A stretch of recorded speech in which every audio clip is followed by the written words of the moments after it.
രണ്ട് ദിനവൃത്താന്തം അദ്ധ്യായം 1. സോളമൻ്റെ ജ്ഞാനം.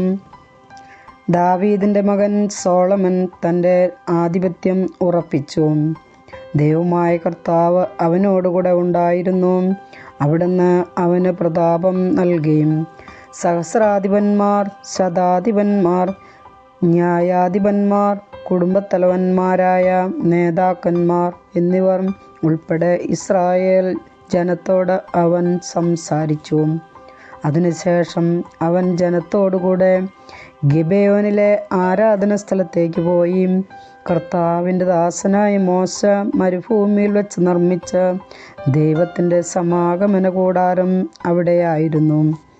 ദൈവത്തിൻ്റെ പേടകം ദാവീദ് കിര്യത്യായാറീമിൽ നിന്ന് ജെറുസലേമിൽ സജ്ജമാക്കിയിരുന്ന കൂടാരത്തിലേക്ക് കൊണ്ടുവന്നിരുന്നു. ഹൂറിൻ്റെ പുത്രനായ ഊറിയുടെ പുത്രൻ ബസാലേൽ ഓടുകൊണ്ട് നിർമ്മിച്ച ബലിപീഠം ഗിബെയോനിലെ സമാഗമന കൂടാരത്തിന് മുൻപിൽ ഉണ്ടായിരുന്നു.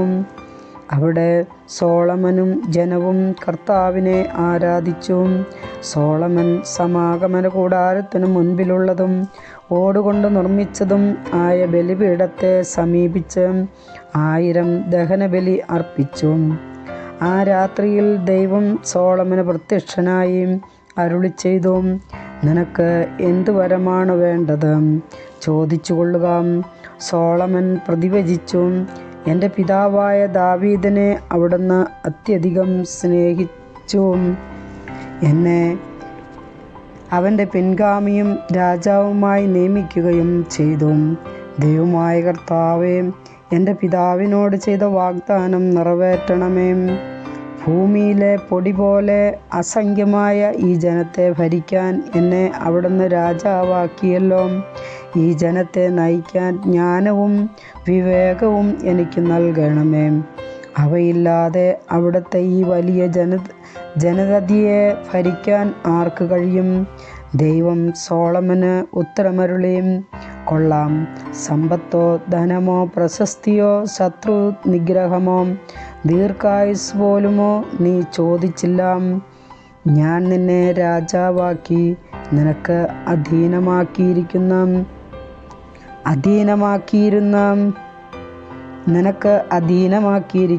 എൻ്റെ ജനത്തെ ഭരിക്കാൻ ജ്ഞാനവും വിവേകവും നീ ചോദിച്ചു.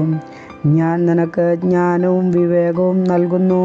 കൂടാതെ നിന്റെ മുൻഗാമികളോ പിൻഗാമികളോ ആയ രാജാക്കന്മാരിൽ ആർക്കും ലഭിച്ചിട്ടില്ലാത്ത സമ്പത്തും ധനവും പ്രശസ്തിയും ഞാൻ നിനക്ക് നൽകും.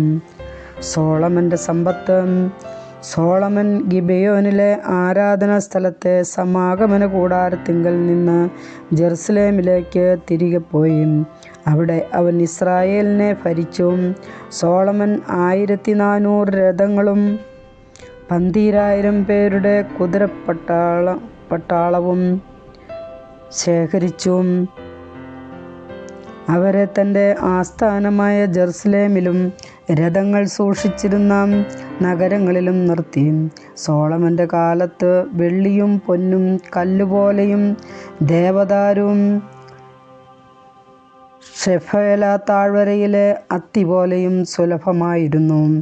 രാജാവ് കുതിരകളെയും രഥങ്ങളെയും ഈജിപ്തിൽ നിന്നും കുവയിൽ നിന്നും ആണ് ഇറക്കുമതി ചെയ്തിരുന്നത്. കുവയിൽ നിന്നും വർത്തകന്മാർ അവയെ വില കൊടുത്ത് ഏറ്റുവാങ്ങി. രഥമൊന്നിന് 600 ഷെക്കൽ വെള്ളിയും കുതിരയൊന്നിന് 150 ഷെക്കൽ വെള്ളിയുമാണ് ഈജിപ്തിലെ വില. ഇതുപോലെ അവർ ഹിത്യരാജാക്കന്മാർക്കും സിറിയ രാജാക്കന്മാർക്കും ഇവ കയറ്റി അയച്ചിരുന്നു. കർത്താവിൻ്റെ വചനം.